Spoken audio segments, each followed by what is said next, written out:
Good afternoon, good morning, good evening, depending on where you're joining us. Thank you for taking some time with us this uh, Thursday, June 6th. I'm getting ahead of myself. We are happy to have a special guest, Daniel Crosby. Daniel joined us last year, and in that time has been prolific in some of his work on his podcast, Standard Deviations. He's the author of a number of books. His most recent one, The Behavioral Investor, is a must read, and so we're really just grateful to have someone who's a giant in the field of behavioral finance.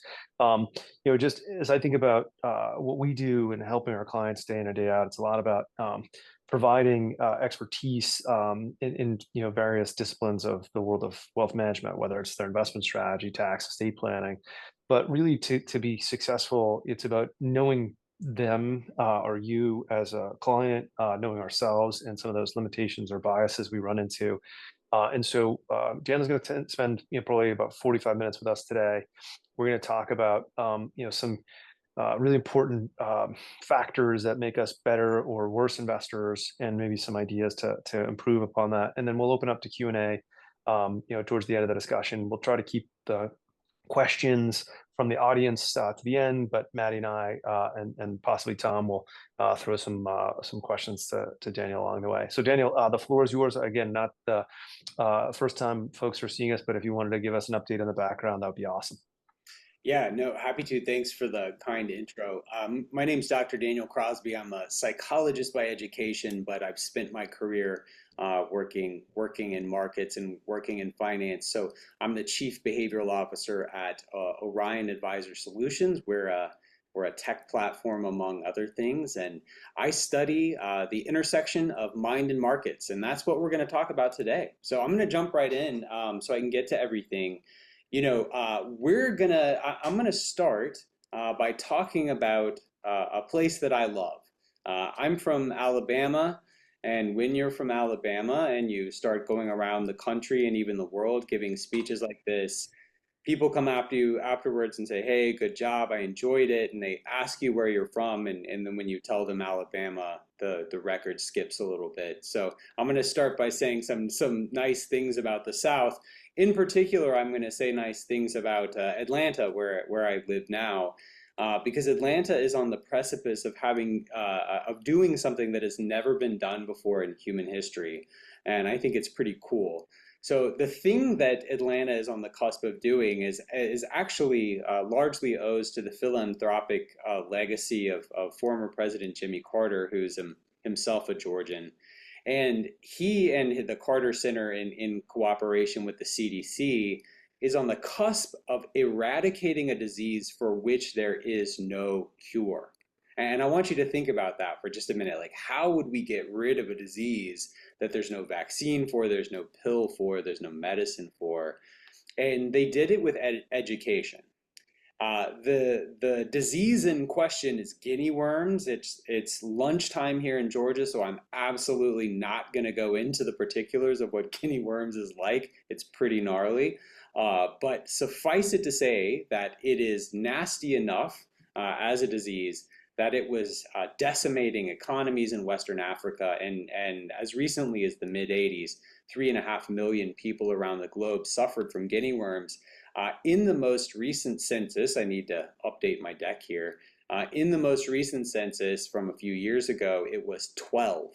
There were 12 people in the world who had guinea worms. So there's no medicine you can take, there's no vaccine. So what the Carter Center did is they trained people to go to Africa and educate them on two behaviors. And they said, if you do these two things, we will stop the spread of guinea worms. Now, we have a cancer, we have a disease in our own country, and that's a disease of doing stupid things with our money. And I'm going to give you just a couple of handfuls of behaviors that you can do today, and we can eradicate this disease of making poor decisions with our money if we just stick to these two handfuls of first principles. So the very first of these is that you control what matters most. I know that my friends here on the call, I know that Jeff and his team undoubtedly encounter the same thing. When people meet me and they find out that I work in finance, the first thing they start to ask me is all about externalities. You know, who's going to be the next president? What's the Fed going to do? What's the market going to do? What's going to happen with this earnings report, right? Externalities, externalities, externalities. These are things that people cannot forecast and cannot control. So the first thing that we're going to do in our conversation today, we are taking the power back and we're remembering that we control what matters most. I want to introduce you to a concept that I think is not understood by a lot of clients like you, and this is that something called the behavior gap. If we look at the last few decades of performance in the S&P, the performance has been very good. Even though it's included the great financial crisis, COVID, and a number of other bumps, performance has been great. It's been about 8.25% over that time. But the average investor has not taken home all of that 8.25%. They've taken home about half of that. And that has barely kept up with inflation and wouldn't have kept up with inflation for the last few years, right? So why is it that the market is so generous, but our take home is so stingy? The answer is behavior. People are jumping in, jumping out, getting panicked, getting greedy, relying on those emotional cues to make decisions and not sticking to their plan.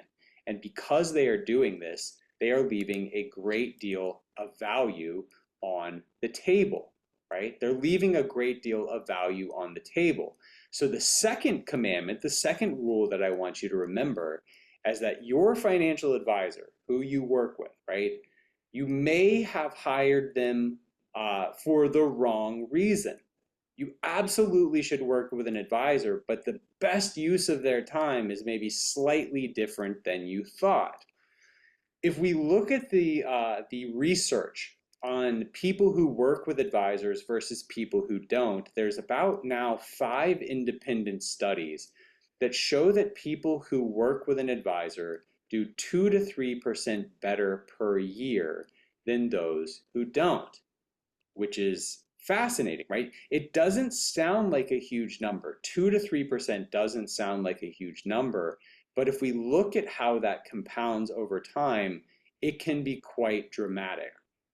Because if we look at the research out of Canada, we see that those who had a short-term relationship with their advisor, call it 5 years, had about 1.5 times the wealth of their peers, same income, same education level, who were doing it themselves. But when we go to those who've had a long-term relationship with an advisor, they had 2.73 times the wealth, nearly 3 times as much money as their same education, same income peers. And why is this? When we look at the reasons why is it that someone who works with an advisor would have 3 times as much money as one of their peers? The reason really comes down to that advisor has typically helped them avoid 3 or 4 catastrophic missteps over the course of their relationship, right? So when your son-in-law calls and wants you to invest in his startup, the advisor maybe helps you think through that, right? When you call your advisor in March of 2020 because you think the world is ending and it's going to be a virus-ridden mess, that advisor keeps you in your seat, right? Most people hire an advisor because they think they're going to get financial expertise. And indeed, that is part of it, right? That adds value. But we see that the biggest value that clients get, and it is very big, comes from using that advisor as a decisional guide, as a life coach, and as an emotional guide to markets, right?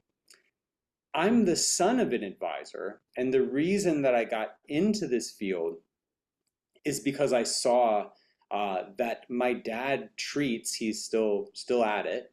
My dad treats his relationships with his clients like family. He treats his job as a calling, and I saw how critical it was and how central he was to their lives. So it brings me great pleasure to report some of the following statistics. that it's not just dollars and cents. That people who work with an advisor don't just have more money on average, they also have more peace of mind, dramatically more peace of mind. They have higher levels of happiness. They have better marriages. They have lower levels of marital strife and marital miscommunication. They're more ready for an emergency. There is a world of good that is done by working with an advisor that is non-financial, that is personal, that is human. So be sure to use that advisor, yes, to create a plan for you to help you invest.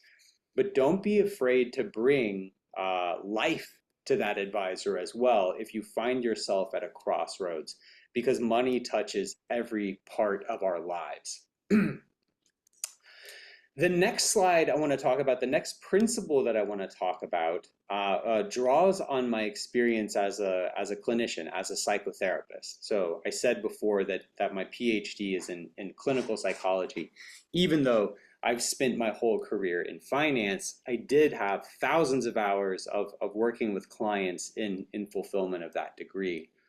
So I want to tell you a little bit about my very first client, who I will, in the grand tradition of shrinks telling stories about their clients, call Brooke, not her real name. Okay, so Brooke came in to see me, my very first client, and I was 23 years old. Okay, I think you can agree that 23-year-olds are very well positioned to dispense life wisdom and tell people what to do with their lives. So I was 23 years old, and Brooke comes to me, and I am praying that she has some garden variety depression or anxiety. You know, something I know, know how to treat at least a little bit. But Brooke comes into my office and she presents me with 6 envelopes, and I'm immediately panicked. And so she sets down these sort of 6 large, like manila type envelopes in front of me and tells me this story that all her life she has wanted to be a physician. She's roughly my same age. She's wanted her whole life to be a physician, and she can't see herself doing anything else. She's gotten good grades in undergrad. She has applied to 6 graduate schools, medical schools. She's heard back from all of them, and now she cannot bring herself to open these envelopes because there's a chance that if she opens these envelopes, she'll get a no, she'll get a rejection, and then all of her dreams will be crushed.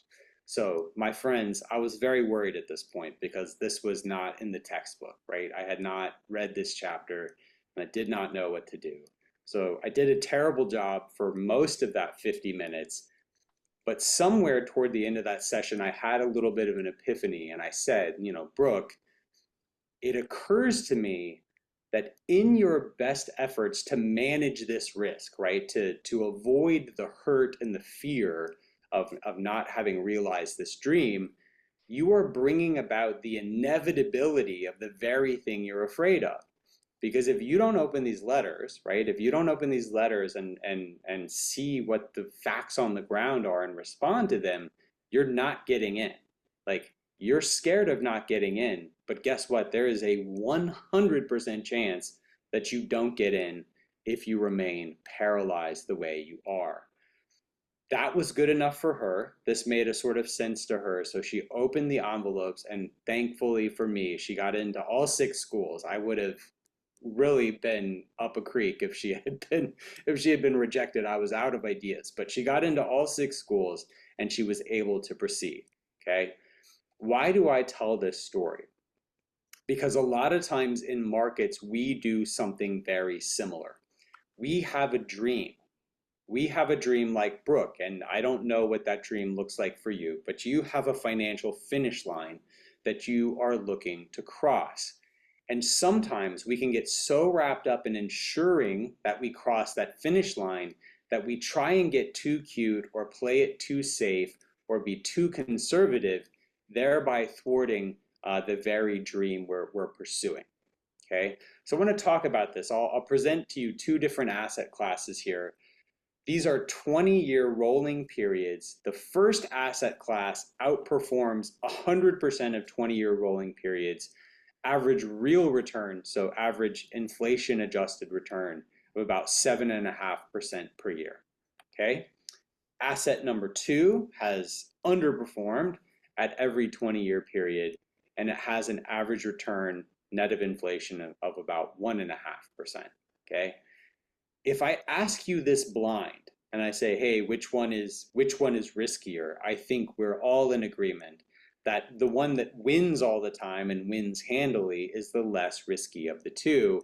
And yet that is stocks, and asset class number two is fixed income or bonds, right?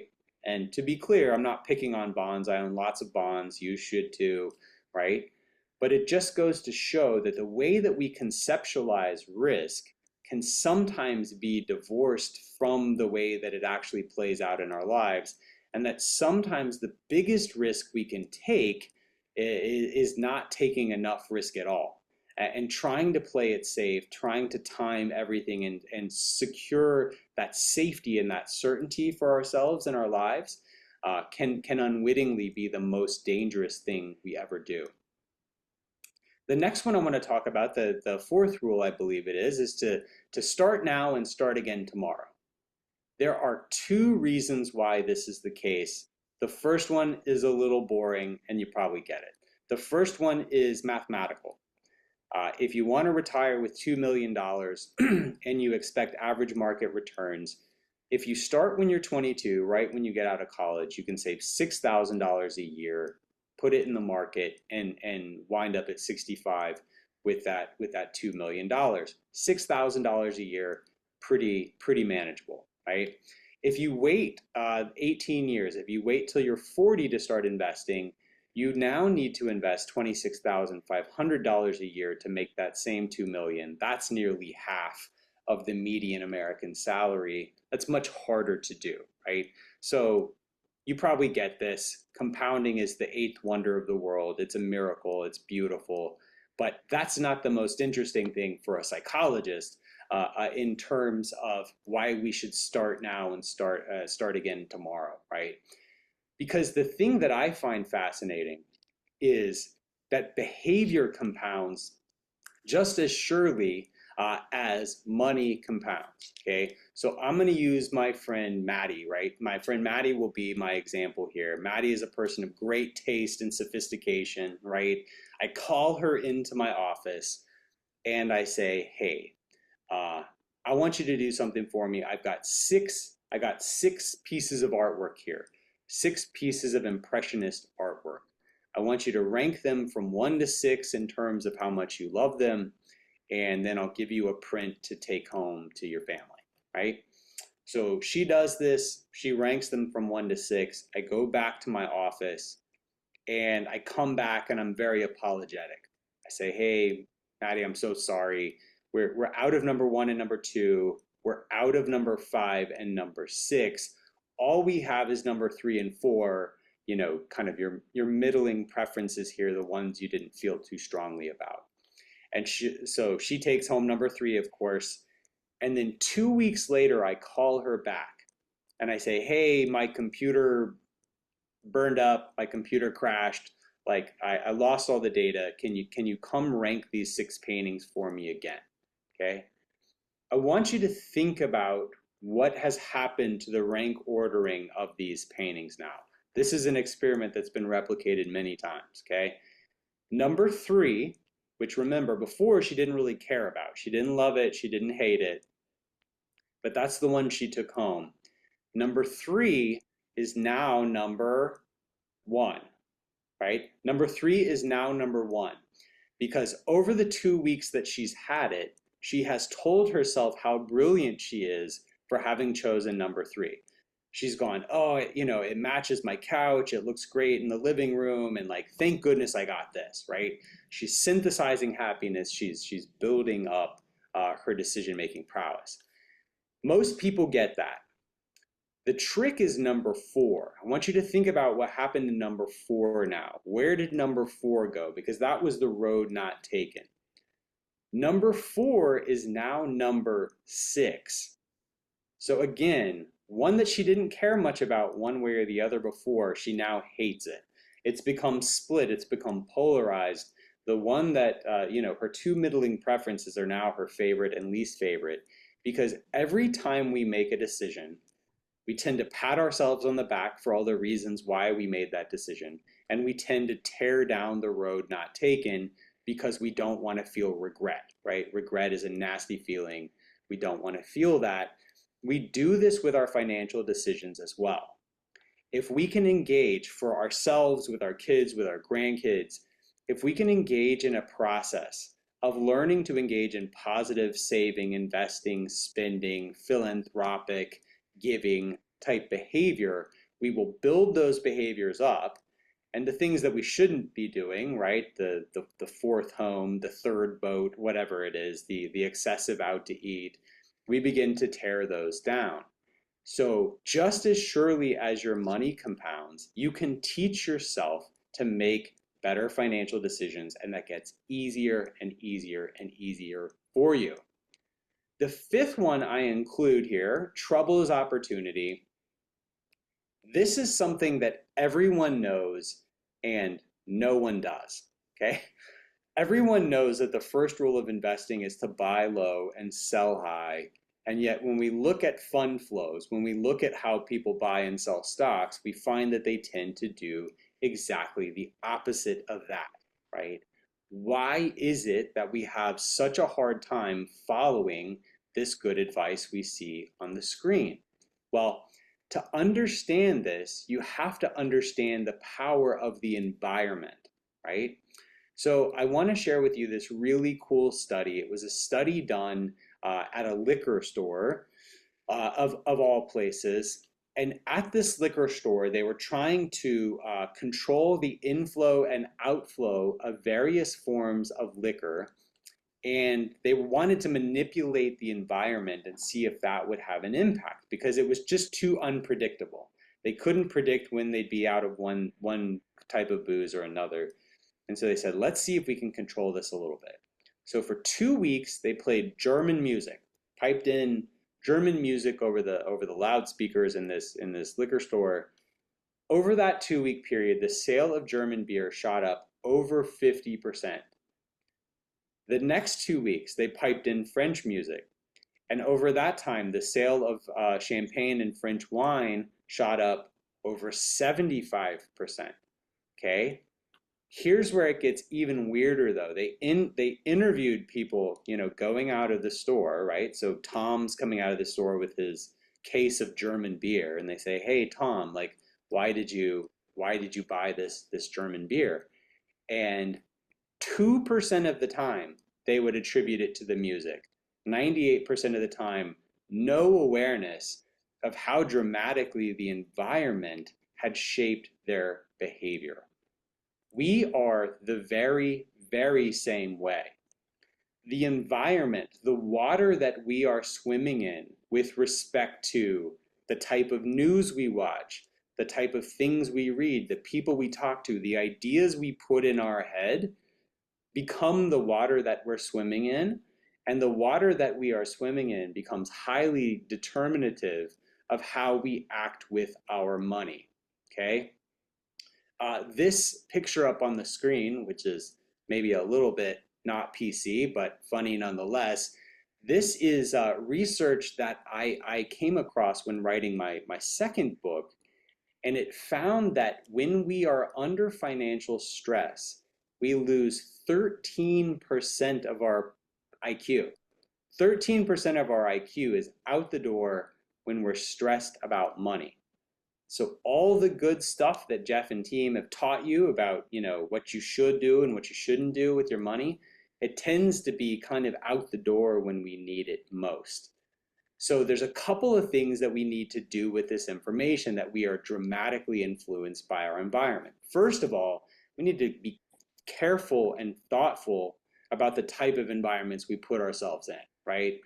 Don't read hysterical news headlines. Don't, 24/7 have your sort of preferred cable news channel or financial news channel running in the background because they're incentivized to scare you. And they will do just that, and they will make your life harder. The second thing we want to do is we want to have a plan. We want to have that financial plan. We want to have an agreement with that advisor that we're on the right path and that we're doing the right thing. And the third thing that we want to do is we want to automate every process that we can. Okay, we want to automate every process that we can. Automate that money coming out of the account every 2 weeks and going to savings. Automate the investing protocol. Automate the rebalancing. Automate everything that we can so we aren't brought to a decisional crossroads at a time when we might be in a bad emotional state. This next one draws on Alabama's favorite sport of soccer, right? Alabama's favorite sport of soccer. So I will do my best to explain soccer to you, even though I know nothing about it. So there was a study done on European soccer goalies, and it looked at their behavior when there was a shot on goal. And it found that well over 95% of the time, almost 96% of the time, goalies dove dramatically to the left or to the right when there was a shot on goal. Okay, soccer is big business. Soccer is national pride, team pride. It's high stakes, and they want to be seen to be leaving it all on the field. But what they found was the small minority of the time that that goalie stayed relatively centered was when they were the most effective, because shots on goal were divided roughly equally left, right, center. And so when the goalie did the least is when they actually had the best results. So the next rule that we want to remember is that we should do less than we think we should, right? Let's have a little investing science to back this up. William Sharpe, Nobel Prize winner, found that when you're making investment decisions, buy and sell decisions with your assets, you need to be right better than 82% of the time to match doing nothing, right? Good luck being right more than 82% of the time. Very few investment professionals can say that they're right more than 60% of the time. Incredible to think that it takes 82% of the time to match doing nothing. We also know that the vast preponderance of returns happen a small minority of the time. So that if we are sitting on the sidelines, if we're waiting for that perfect opportune moment, there's a very good chance that the moment will pass us by, since big up days tend to happen a very small percentage of the time. And then there's, of course, the study from What Works on Wall Street by Jim O'Shaughnessy, where Fidelity, the fund behemoth, looked at their best performing accounts and found that some of their best performing accounts were people who had died or who had forgotten that they had accounts altogether. So we think that there should be some wizardry to market out performance, that we need some, special formula, or that we need some great insight or ability to forecast. But often what we need is patience. We need patience, long-termism, and an ability to just stay the course. So I just mentioned forecasting. Now let's talk about it a little bit, because we are in a political silly season right now where everyone is trying to forecast who the next leader of the free world will be. They're trying to forecast the implications on the market, and forecasting is at an all-time high in any election year. And in this one in particular, I think, given the unique circumstances of the two candidates, given the advanced age of the two candidates, I think there is a lot of forecasting that is rushing in to kind of fill the void and the fear and the uncertainty that many of us feel around our options in November. So Philip Tetlock out of UCLA did some of the seminal groundwork on this idea of forecasting, and just looked at how good we are at predicting the future. And he found a couple of things which I just find, absolutely hysterical. The first thing he found was that the more famous the expert, the less likely they were to be correct, which is like a pretty extraordinary finding, right? If you've heard of the person speaking to you on TV, it's actually a reason to tune them out. And the second reason explains the first. The second reason explains the first, because the second reason is that the bolder the past prediction, the worse the future prediction tended to be, right? I don't know how many of you saw or read The Big Short, but if you think about something like The Big Short, right? There's this once in a lifetime trade that a handful of traders and hedge fund managers put on, some of them to the tune of $1 billion, right? Incredible, good for them. They were right about this, but what we find is people who make these once in a lifetime, high profile black swan type predictions tend to fight that same war going forward. It worked for them once, why not, continue to bang that drum? And on average, life is pretty average. And so these big, crazy forecasts tend to be wrong.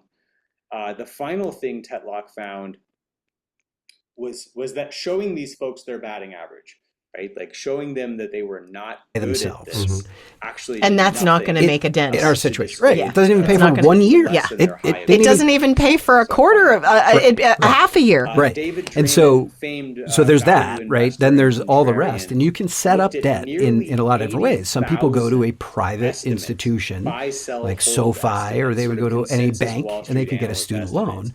and Ultimately, found that most of the only time, because you're dealing with a one 18-year-old, 170, the parents have to co-sign just that loan. better than Yeah. half- So if half of the kid, the 1% student, of doesn't time, pay the Right. debt, were the they- the It's parents are it's on still the on the parent. hook, Yes, right? yes. The other alternative is you go through the Okay. federal program, loan The program, and it's a takeaway parent here is, plus loan, if you which never watched, those cable in many financial news cases, again, there are more every options white, as it relates white to shoe, refinancing, consolidating, big-ticket getting the payments Wall down Street over time, analyst, and also loan forgiveness. started, In our making case, pottery again, tomorrow. public service Like, loan none of forgiveness, us which would be we live in any the Boston worse area, off. so there are a We'd lot of actually be a hospitals, a lot lot of better off. schools, a lot So of state why is it employees, that we all have of a these people, for the most part, forecasting and not-for-profits. On studentaid.gov, which is like the main financial website as it relates to college, you could actually put your employer's tax ID into the website to find out if you qualify for the public service loan forgiveness. But essentially, if you imagine, again, the $300,000 that you take, right, and it's a mortgage, right? So it's you're pitching it out for 25 years. With public service loan forgiveness, you pay for 10 years, and then they forgive it. So imagine taking a loan. Is enormous relative So to I its just gave size. Tom a pound It's because I've extremely never hungry. heard this It's before. extremely This energy is inefficient. probably the most valuable thing I've heard in a long We are time. always looking That's for ways amazing. to go into And cruise that is just control. about knowing We're the always system. looking for That's ways all. to draft And that's where- And that's where, decision-making like, right, power this of is like, someone else, this is the right? secret You see sauce. this everywhere This is the in secret advertising. sauce of When what you Tom watch TV brings to the and table. you see It's that not 9 out of just, 10 hey, dentists choose here Crest, are various you go, different, awesome, sort of funding Crest it is, vehicles, because I but don't wanna have to what think does about what it. does I don't your wanna have to choose personal between the 50 different situation types of mean toothpaste, so, for like, the if various dentist different like Crest, programs then that your awesome. Like, average one less person thing to doesn't think about, necessarily right? know about, but a This is why we have specialist like celebrity Tom endorsements, would because know the about. thinking has Right? been done Yes, for and it us. is strategy. It is just There how was do you set it research I up? cited And in my in our book, case, The again, my Behavioral wife Investor works in a was school district, mentioned in and that teachers kind are not intro. known for And wanting in to the work till Behavioral 65. Investor, I And cite so what we research might do that is we looked at might, people and will who likely were do, is hooked up take to fMRI 529 machines, so, money like that we brain saved scan for my machines. oldest and shift it And they to showed them my cable youngest. financial news, We would take right? as The thing much about in cable loans as we financial could news and for how my frenetic oldest, it can be, like so that we could throwing get through the stuff, 10-year hitting period, buzzers, pay that you know, off, smoke coming out and of then the she could ears. retire maybe after I'm hoping we can get the brains second of one the through, people Yep. and do the same thing. Yep. Cable Third one's too financial young. news, She's not going to parts want of to the work brain that long. associated with But then we've got critical thinking and 529 money that we That you took can- and and kind of shifted reallocated. and grew. Right. Right. And everybody's It's situation wild is to consider different. that You might go someone on TV is Fascinating. in yelling reverse at you, order for some and you reason. are calm But it and is placid just as can how do you be, take the loans? What loans do you because the take? When do thinking you has been take them? done How do you for set you, it up so right? that it's It's just one most less thing to advantageous? So what does your for you? schedule look like next week? I have a little availability. It's tax time, but gotta leave some flexibility in the calendar. I'm But always but there's going to want that. there are many You have to versions of meet this, that and need in the right you know, way. very often actually with public service The loan right forgiveness, way just to real meet quick, that last thing I'll say need on it is by working with a planner, with an doctors know all advisor about this who because knows most you, of them knows your have, family, at least, knows you know, your like risk with their med tolerance, school. knows your hopes Tremendous and amount dreams, of loans. and Yes. not Yeah. some And they get a ton impersonal forgiven, talking you know, head and who's talking to I millions have of spoken to people a at few once doctors, and and they've making said, yeah, that was the blanket best day of my life. I got that letter in the mail. recommendations, It was awesome. And I said, So but did you But know? but do you understand that you can still access that reality because you are in a field that offers public service, so your kids can also benefit. Right. And it's That's tough. brilliant. It is. It's tougher for There are, doctors of because course, doctors more very than often one are at the way. high There's end of two the pay ways to scale, spell and the you word have to die. use an So one way is like income-driven color, repayment like you method. color your hair. Okay. So, that So would there are a be bunch of different DYE, loan types and course. things like that on the And then back the end. second one is, but of course, but like a nurse, DIE, to do 100%. with You know, debt. somebody who Now, works at why a do I do university this or silly school little or exercise? state I employee, and do you don't have to this be a professor. because, You don't have the to be the mood that governor. we You could are be, in a impacts sanitation things like worker. our memory You know, and potentially our if you're a recall, state or right? city So, employee all and else qualify equal, for it. someone having It can a also great impact day how you file your is more taxes. likely to So, think of sometimes like if DYE you'll have, first. Someone having a rough day is again, more I'll likely use to my think case. of My DIE wife works in first. a school. And Right. emotion And over the colors course of our everything career, we I've do, made more money and on it an annual colors our basis than investing she has. decisions in a bad way. We would So that's why the potentially next change rule how I'm we gonna file talk our about, taxes, so we're is pulling a each little other, hard to hear. apart. We're still But if still you're married, but excited we would about file an separately idea, instead of you might jointly, wanna because then they think would just look twice. at her income. They wouldn't look at my Because when we income. look at most And then you're exciting lowering types the of amount you're investing, paying on a monthly basis. they tend not to And be after great, 10 years, right? the whole IPO amount gets investing, forgiven. very So- exciting, so- right? Wait, We wait, all have wait. stories about, Comment on that. if I That's just had put brilliant. whatever,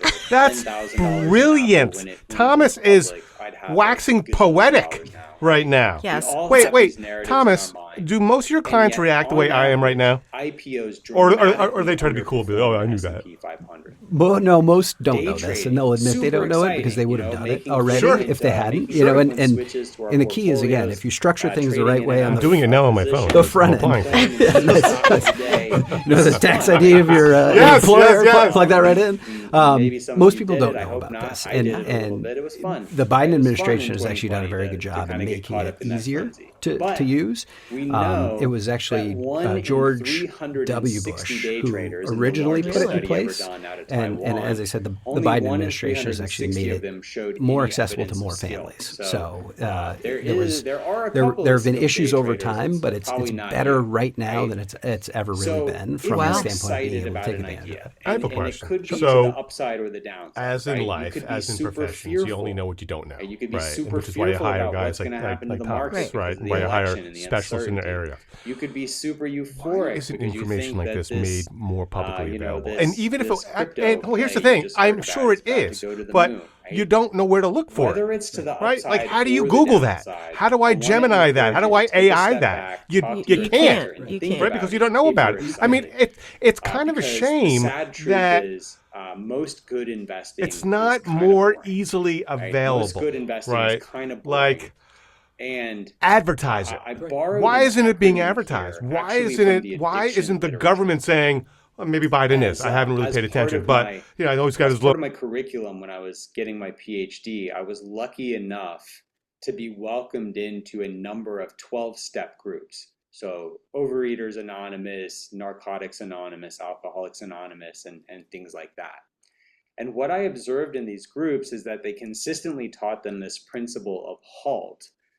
So for these folks who are trying to get their lives back on track, they are instructed not to make a big decision if they are hungry, angry, lonely, or tired. And it doesn't have to be one of those four. You can kind of fill in your strong emotion of choice. But I think that's excellent advice, that strong emotion tends to be the enemy of deep thinking, and that we should avoid making big decisions about our wealth at times when we are a little bit overexcited. So we got 2 more, and we're going to take you to the promised land, and you'll know everything you know to reach your financial goals. So the next one, a little hard to hear. This one is You Are Not Special. Now, I've written a number of books, like they said in the bio. I have a new book called The Soul of Wealth that's out in October that I'm excited about. And they've been translated into 15 languages, had a New York Times bestseller.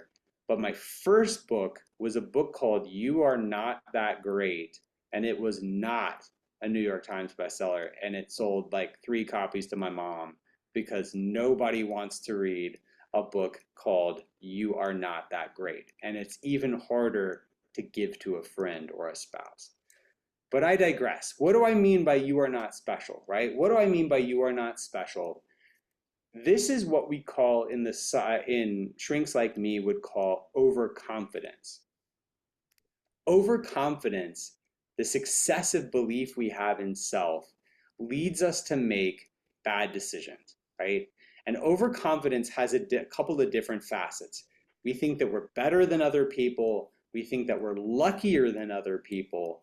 And we think that we know more about the future than we actually do. And I think you can see immediately how that constellation of overconfidence would lead us to make poor, arrogant decisions with our investments.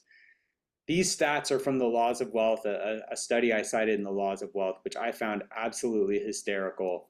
This was a study of men, of course, right? A study of hundreds of men who are the more overconfident of the two genders, it must be said, to no one's surprise, I think.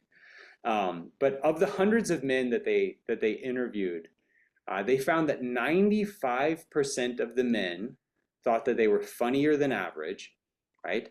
100% of the men thought that they were friendlier than average, and 94% of the men thought they were fitter and better looking than average. Now, fellas, this is not how averages work, and I think you can see that, but we all think that we are special, right? We know the rules. We know we're supposed to set it and forget it with our money. We know we're supposed to diversify. We know we're supposed to stay the course. We know all these things that we're supposed to do, and yet sometimes it can become easy for us to think that the rules don't apply to us. And what I'm asking you to do here is to go, by all means, go be special in other parts of your life, right? Go find a great love. Go build an incredible business. Go write the great American novel. I believe in you, like, go be great. In other parts of your life, don't bring that impulse to markets, right? In markets, we play by the rules. We get a plan, we stick to the plan, we spread it out, and we remain patient. And that's how we get to where we want to go. Okay? So the last one is perhaps my favorite. No, perhaps it's my favorite, right? The last one is my favorite.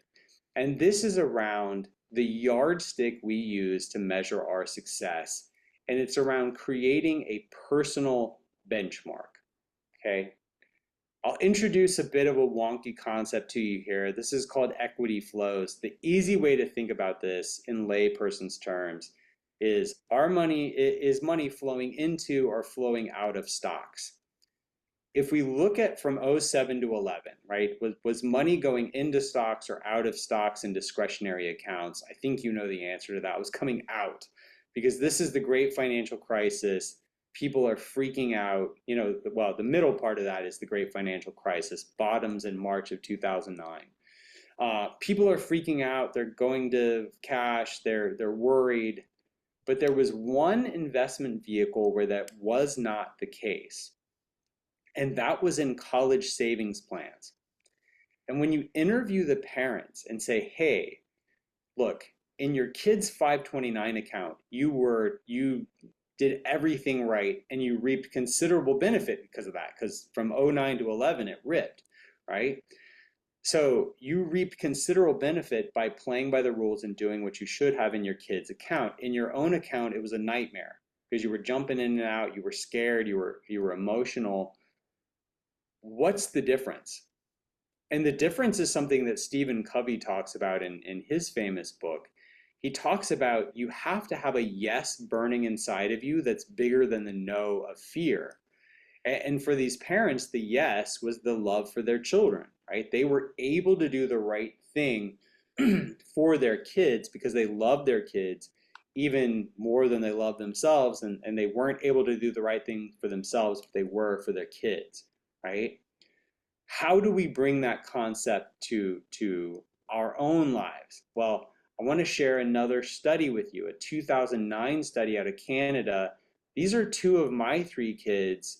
The cutie in the green jacket there is like 5'9" now. She's in high school. Again, time to update the deck. But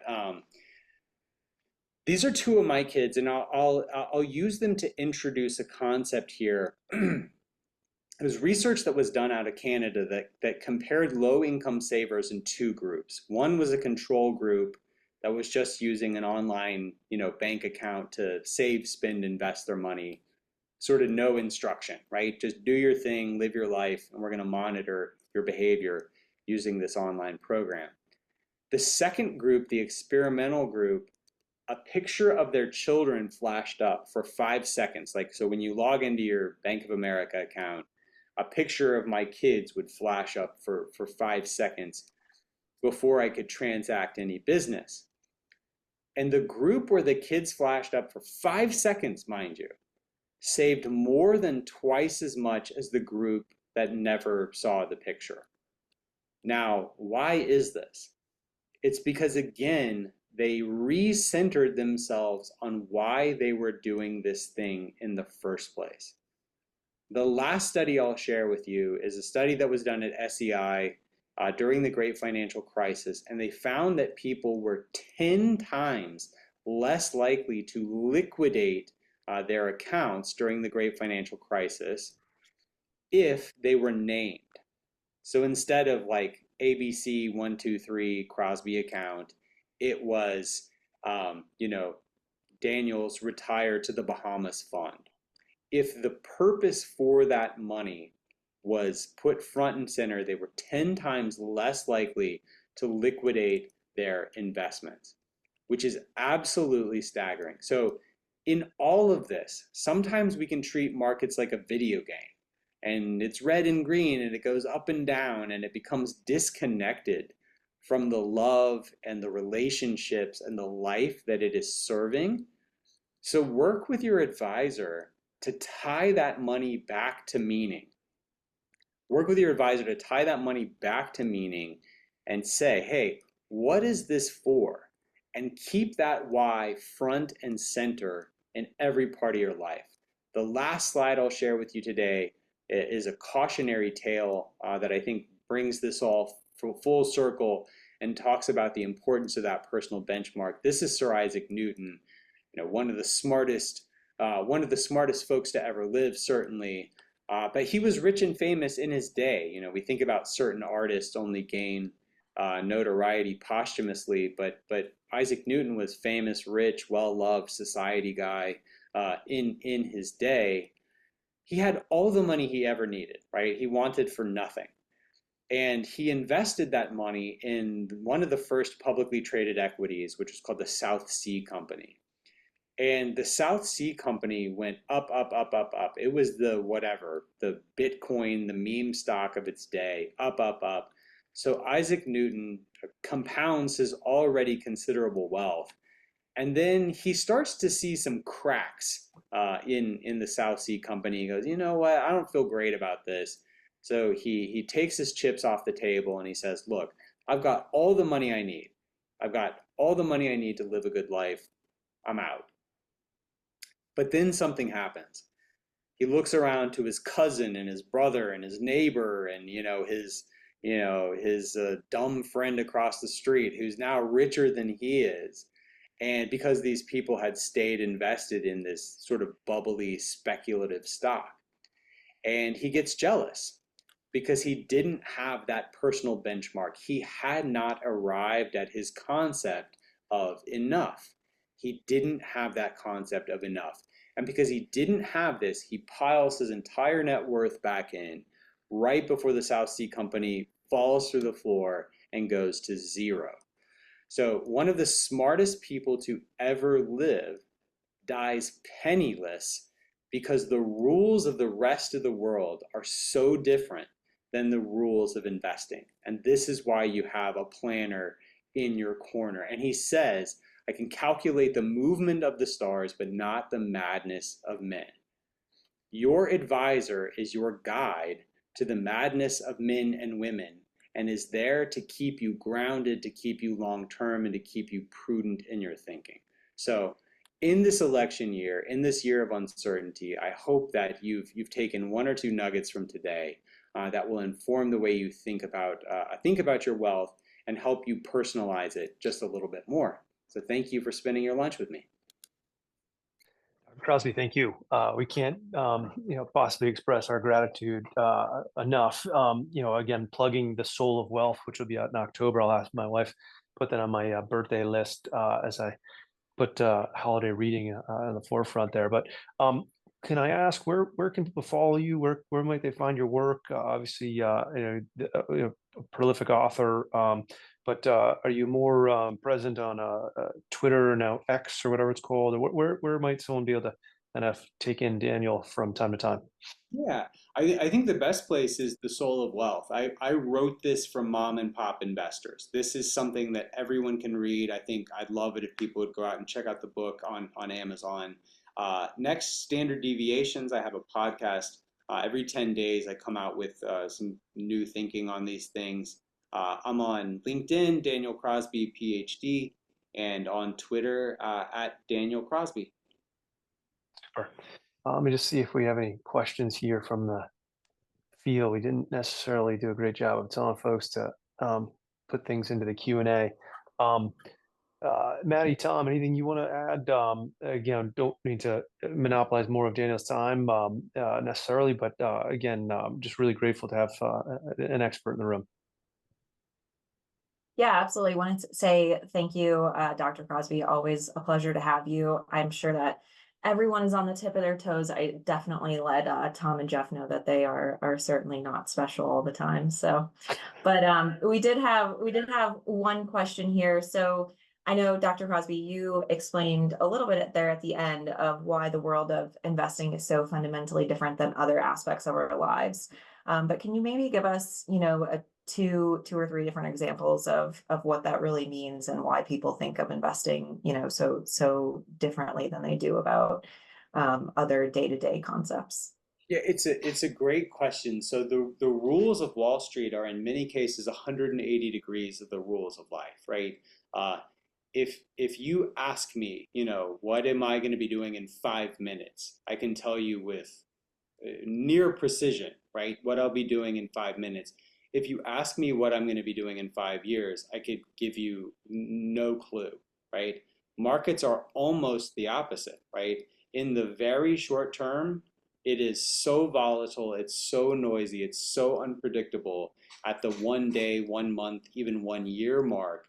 But over long periods of time, it really becomes quite safe, quite predictable, quite easy to take that ride. So it's paradoxical, right? Like the future is more certain than the present, which is exactly opposite of how we think about it.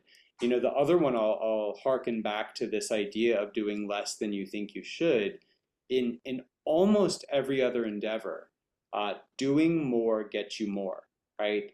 You want to get stronger, you lift more weight. Like, you want to get smarter, you read more books.